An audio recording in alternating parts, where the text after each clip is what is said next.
Turno ahora para una persona que, bueno, nosotros le tenemos un especial cariño, compañero de batallas en algunas de las cuestiones que llevamos adelante. Él es Bernardo Huerga, es secretario de formación de AMPE, persona multi o polifacética, trabaja en diferentes ámbitos y también es docente. Le hemos traído, buenos días Bernardo, ¿cómo estás? Hola, buenos días. Pues muy bien, gracias por invitarme una vez más. Gracias. Comentaba que hemos contado con él porque, bueno, no se le escapa a nadie que tenemos una situación o vivimos momentos convulsos en relación a este inicio del curso escolar debido, pues, bueno, ya lo sabemos, ¿no? La famosa pandemia y a la COVID. Y, bueno, sabemos que nos puedes ilustrar muy mucho sobre cuál es esta realidad que estamos viviendo y qué podemos esperar de ella.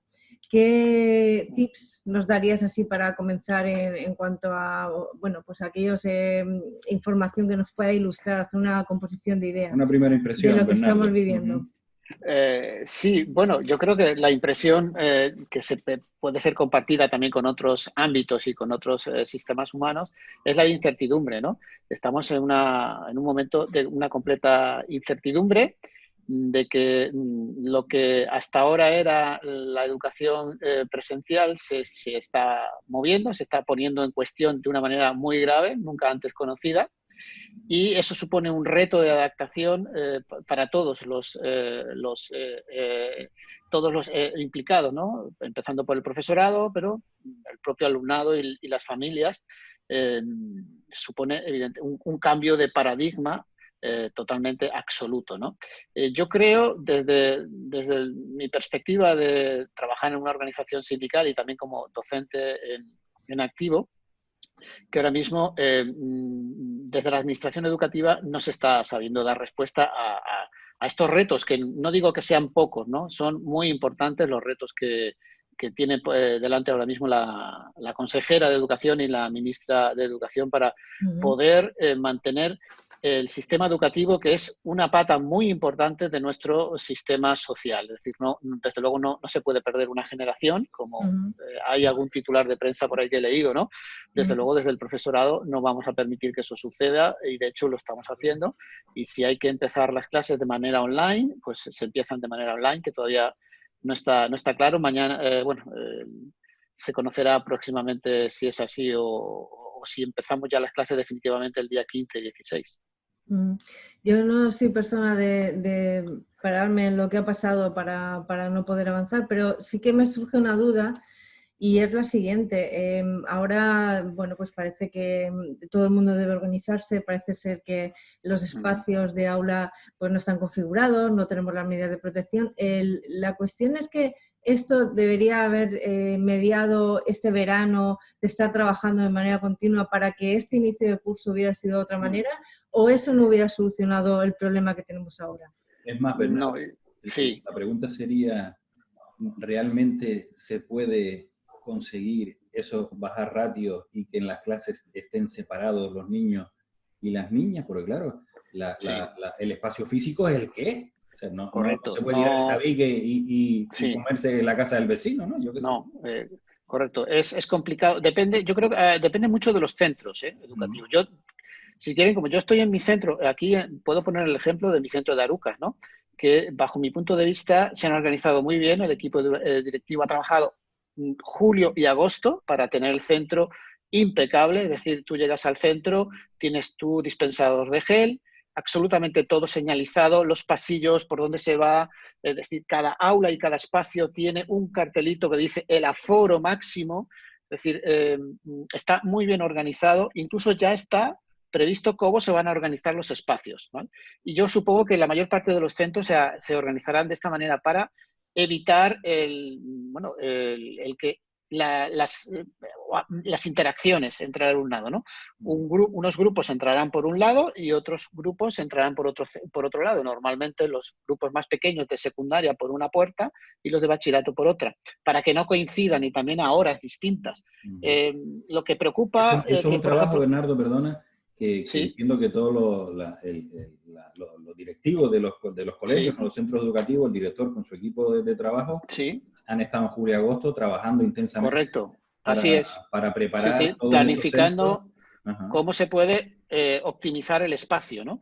Por ejemplo, en lo que es el recreo, pues habrá 2 recreos. Muy probablemente la mayor parte de los centros harán lo mismo. 2 recreos separados a horas distintas.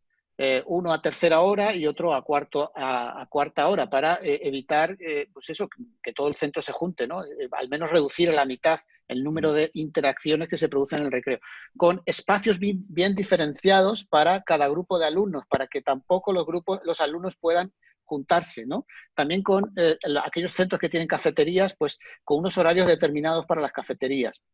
Por ejemplo, lo que es la actividad ya lectiva del día, no se va a permitir la salida del aula a no ser que sea para un cambio de optativa, es decir, el alumnado no podrá salir a los pasillos, por ejemplo, ¿no? Que es otra medida. Si se cambia de aula, ya está previsto que en cada aula haya un kit de limpieza y los alumnos cuando llegan van a tener que limpiar su pupitre, su puesto, igual que el profesorado. No es el profesor cuando se van, sino cuando llegan los responsables de limpiar su propio puesto. Y ya viene en los bien, baños... Que ya viene bien que hagan su propia limpieza, ¿no? Correcto. Yo creo forma que parte de la educación también, ¿no? a mí me gusta, decir, ustedes lo saben, darle un toque optimista a esta situación y ver que es una oportunidad para crecer. Yo a mis compañeros de claustro, pues el primer día hablando, les compartí el mismo sentimiento. Es decir, ¿y si resulta que nuestros alumnos nos sorprenden positivamente el día 15 o el día 16? De repente, esta situación hace que todos tomemos conciencia, y empezando por el propio alumnado, de la situación, y que ellos requerimos de ellos que pongan más de su parte, ¿no? Más de su parte, sobre todo a ese nivel de implicación y responsabilidad y de asunción y también de independencia a la hora de, sobre todo en los niveles más pequeños, ¿no? Que en los niveles más pequeños, a lo mejor de infantil y primaria, uno de los objetivos muy importantes de la educación es la autonomía, que sean autónomos, ¿no? A lo mejor en secundaria va por otros lados, el tema de la responsabilidad puede ir más encaminado por el tema de los procedimientos y por los valores, ¿no? Pero yo creo que esa debe ser la línea si empezamos la educación presencial. Es decir, el que todos asumamos nuestra responsabilidad, y yo estoy convencido que el alumnado va a asumir gratamente, además, esa responsabilidad, porque va a ver que la situación lo requiere. Es decir, no creo que se vaya a dar un comportamiento irresponsable. Y estás hablando, Bernardo, de esos dobles recreos, bueno, pues ese aforo que comentaba ahora Carlos se ha reducido por aula. Sí. Eso media por esa contratación que hablaban de docentes, que también hemos leído noticias y queríamos saber, bueno, qué opinas al respecto y si eso será viable. Se hablaba de la contratación de en torno a 45.000 docentes nuevos en toda España. Este curso en toda España. ¿Eso es viable? ¿Eso está consensuado? Hay 45.000 docentes, Bernardo, que sería la primera pregunta que se podría incorporar, porque claro, ponemos una cifra, 45.000 personas, pero existen esas 45.000 en España, personas. En todo estado hay profesores. De hecho, aquí en Canarias, más o menos, a grosso modo, en total hay en torno a 23.000 docentes, ¿vale? En total. Hay, redondeando mucho, unos 1.000 centros educativos, ¿vale? Y en Canarias habría en torno a los 3.000 profesores más. También estoy redondeando, es decir, que en realidad habría entre 1 y 3 profesores más en cada centro educativo. No es mucho, en realidad es poco, no va a dar mucho de sí. En realidad, en los colegios de infantil y primaria va a haber 1 o 2 o 3 profesores más de apoyo, ¿vale? En función del tamaño del centro, pues la Consejería de Educación dotará de 1 o 2 o 3 docentes más, y también en función de las propias necesidades del centro. Será el propio centro el que pueda decir, bueno, pues quiero un especialista de infantil, o quiero un especialista más de primaria, o quiero un especialista más de inglés, de la especialidad que quiera, ¿no? Y bueno, en los centros de secundaria exactamente igual. En mi centro, por ejemplo, la ratio ahora, con la situación actual y la adecuación de los espacios, está en torno a los 20 alumnos por aula, ¿vale? Más o menos. Incluso hay aulas de menos alumnos, y habrá alguna aula de 21 o 22 alumnos probablemente, ¿no? Es decir, que en mi centro, al menos, que es un centro, es un línea 5, es decir, que tiene hasta 5 grupos por nivel, es decir, hasta 5 primeros de la ESO, hasta 5 segundos de la ESO, etcétera. Eso es un línea 5, y es un centro más o menos grande de Arucas. Entonces, ha logrado reducir a 20. lo normal, a lo mejor lo más deseable sería a 15, ¿no? Pero bueno, y además lo que se va a hacer en cada aula es colocar el pupitre en una marca determinada en el suelo para que ese pupitre no se mueva de ahí, ¿vale? No se mueva de ahí y lograr esa distancia de 1,5 metros. Hay soluciones muy creativas, por ejemplo, en algún centro de infantil y primaria he visto tutoras en este caso, que lo que hacen para hacer los agrupamientos, y claro, antes se juntaban las mesas, pero ahora no se pueden juntar. Lo que han hecho ha sido poner una mesa en el medio y las otras las acercan lo máximo que pueden, pero esa mesa que pone en el centro lo que hace es separar y guardar esa distancia de 1,5 metros que tiene que mantenerse entre cada alumno, ¿no? Con lo cual, bueno, pues hay soluciones también creativas en ese sentido.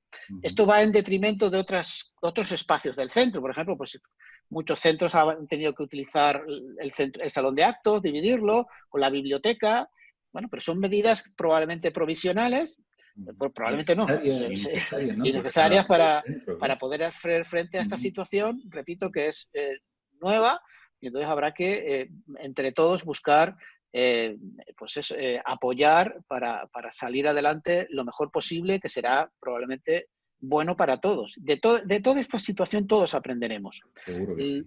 El problema puede darse... Bernardo, se escucha mucho, y además en redes sociales, que tú también eres muy activo, permanentemente, que si yo no llevo al colegio a mi hijo, que me multen, que me sancionen, que me da igual, que no es obligatorio, que mi hijo es mío y no del Estado. En fin, ¿qué le decimos a esos padres? ¿Es obligatorio? Yo entiendo que sí, porque además claro, la educación es del alumno, no del padre, de la persona menor, la que tiene derecho a educarse, ¿no? Así es. El padre es el que tiene que facilitar el tema, ¿no? Eso está muy claro. Además, la Constitución española y el Tribunal Constitucional lo ha dicho en repetidas ocasiones. Es decir, ese derecho, nos guste o no, recae en el Estado, no en las familias, ¿vale? Esa obligación del derecho a la educación, de mantenerlo, recae en el Estado. Con lo cual, en este caso, las familias no podrían ejercer un derecho negativo, ¿vale? No obstante, mi mensaje es de tranquilidad. Es decir, en los centros educativos se están preparando y están, pues, yo entiendo que a lo mejor algunos necesitarán más tiempo, por día necesitar más tiempo, ¿no? Pero en los centros educativos se está trabajando a contrarreloj para mantener la seguridad necesaria, ¿no? Repito, hay unos protocolos que se van a respetar y que se van a mantener, y yo soy consciente, y yo me he dado cuenta en mi propio centro, repito, que todo el claustro somos conscientes de la situación y hay medidas, se están tomando las medidas, se están creando esos protocolos y poniendo en marcha esos protocolos, sobre todo a nivel de espacios y de gestión del tiempo que son los mejores para hacer frente a esta situación. Desde luego, yo creo que al mismo nivel que también que otros edificios y otros espacios públicos también. Evidentemente hay una situación... Claro, y además un poco también existe una contradicción, ¿no? Porque luego uno va por los parques, ¿no? Va caminando y están ahí todos los chiquillos, pues sin medidas de seguridad, sin gel, sin nada, están todos mezclados. Y por otra parte, los padres y madres dicen, no llevo a mi hijo al colegio, pero si lleva 2 horas jugando ahí en el parque, en los centros sin medidas de seguridad, ¿no? Correcto. En los centros están las medidas de seguridad, ¿vale? Por lo menos ya te digo, el mío, que es el que más referencia tengo, están los geles, es decir, toda la señalización, etcétera. Yo creo que hay que optar, y todos queremos optar, porque la enseñanza sea presencial, porque ya tenemos experiencia durante la cuarentena de la enseñanza online, y muchas familias, muchos alumnos cayeron, es decir, no fueron capaces, sobre todo por cuestiones técnicas, o no sabían, no tenían un ordenador, no tenían una conexión a Internet suficientemente rápida como para seguir las clases. Es decir, una compañera hoy me decía que ella era tutora de un grupo y que pues apenas 4 o 5 alumnos siguieron. Es decir, de los 20 y pico, pues un porcentaje muy pequeño durante la cuarentena siguieron las clases. Es decir, la mayoría no había manera, a pesar de que se contactaba con las familias, se les llamaba por teléfono y no fue posible, ¿vale? No fue posible. Son casos excepcionales, pero eso no podemos, es decir, no podemos que se vuelva a dar. Es decir, hay que evitar lo más posible. Si hay que volver a la enseñanza online, pues bueno, volvemos a la enseñanza online, pero no estamos preparados. Ahora mismo la Consejería de Educación ni siquiera sabe qué portal online podríamos utilizar, ¿vale? No lo saben. Si si utilizar Google Classroom, si utilizar Cisco, que es otra plataforma, Webex, o la propia plataforma de la consejería, que es EVAGB. No se sabe hoy día, ahora mismo, no se sabe ni siquiera qué plataforma podríamos utilizar, ¿vale? Con lo cual, la enseñanza presencial ahora mismo es la opción. Es decir, no creo que se baraje la online, porque ni siquiera tenemos esa plataforma. Bueno, serán las circunstancias las que manden, ¿no?, en su momento para determinar hasta qué punto será viable pues seguir esa formación presencial. Claro. Yo, desde luego, comparto contigo lo que comentabas antes, ¿no?, de esta generación perdida. Yo creo que esa posibilidad existe, ¿no?, porque al final, bueno, pues la teleformación está muy bien encauzada y bien llevada y con los palos del sombrajo bien puestos, pero efectivamente mucha gente sin organización, sin saber qué medios, y es muy, muy complicado. Esperemos que pueda ir adelante la presencial. Y luego otra duda que nos asalta es la siguiente. Hay padres que se proponen para formar ellos mismos a sus hijos en las casas. ¿Tú qué opinas sobre esta cuestión? Bueno, yo creo que los padres tienen otro papel y y además no poco, no poco, porque yo también soy padre de 2 niñas en edad escolar y el papel de padre es educar. Es decir, la formación es en la escuela, la educación es en casa, ¿vale? Bueno, pero Sí la que es pregunta va, cierto. Bernardo, Sí. no sé si existe esa opción de pedir permiso, no sé qué historia, y para que la formación, que no la educación, que eso tiene que estar siempre, se imparta en las casas. ¿Eso es viable? ¿Es posible? Yo, desde el punto de vista jurídico, yo no lo veo viable, ¿vale? Es decir, que un centro educativo delegue en una familia, yo no lo veo viable. Ahora bien, sí que colaborar me parece perfecto. Eso sí, colaborar, es decir, y ser un canal de mediación entre el centro y el alumno o la alumna, eso sería perfecto, muy bien. Pero siempre hay el profesor o la profesora de inglés, de matemáticas, de lengua, ¿vale?, el responsable de la educación, en ese sentido, de su materia, de una programación determinada, que efectivamente, por las razones X que sea, sobre todo, a lo mejor estoy pensando en niños o en niñas con necesidades especiales, que efectivamente, claro, si hay un niño o una niña que tiene una necesidad especial, evidentemente el papel del padre, de la madre, va a ser muy importante, porque si efectivamente va a ser una formación en algún momento telemática, el papel de las familias será fundamental con ese tipo de niños que tienen algún tipo de adaptación o de necesidad especial. Eso por descontado. Pero el resto, hay que decir, esta situación, lo dije al principio, es nueva, es un cambio de paradigma. Vamos a tener que aprender todos sí o sí, ¿vale? Sí o sí a cambiar la educación probablemente, porque este cambio yo creo que ha venido para quedarse. No sabemos cuánto tiempo, no sabemos si será intermitente o qué, pero a mí me gusta interpretarlo de esta manera. Es decir, hay que cambiar el modelo educativo, y probablemente tender a un modelo más semipresencial incluso, ¿vale? Es decir, la educación presencial, sobre todo en las primeras etapas educativas, es muy importante, pero, por ejemplo, yo tengo una hija en bachillerato, en primero de bachillerato, y a ella le fue muy bien. Durante el confinamiento, mi hija trabajaba muy bien. En ningún momento necesitó ir al instituto, en ningún momento. Te cambia Pero la mía.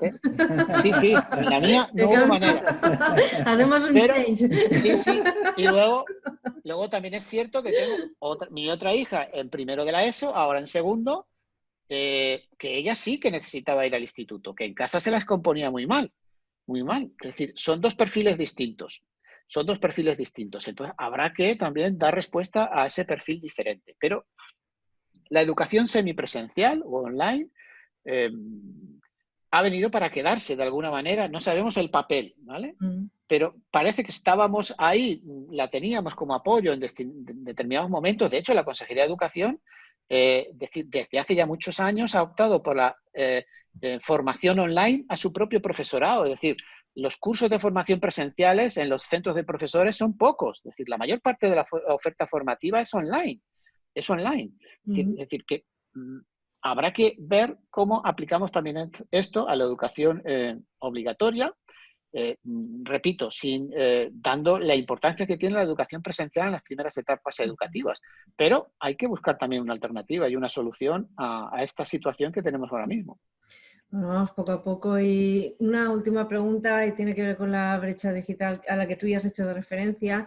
Sí. Creemos que el confinamiento sacó a la luz las desigualdades de la manera Sin más duda. descarnada, ¿no? Sin duda, sin duda, sin duda. La cantidad de niños que no tenían recursos, que no tenían una tablet, Sí. que no tenían un ordenador, o siquiera, como bien decías, un ancho de banda suficiente para poder conectarse. Si tuviéramos que volver, ya comentabas que ahora mismo no se sabría ni con qué plataforma ni nada, pero si tuviéramos que volver a eso, ¿tú crees que de alguna manera se ha paliado estas situaciones que habían o hay algo, se ha puesto algo para poder ir bueno, pues intermediando y facilitando?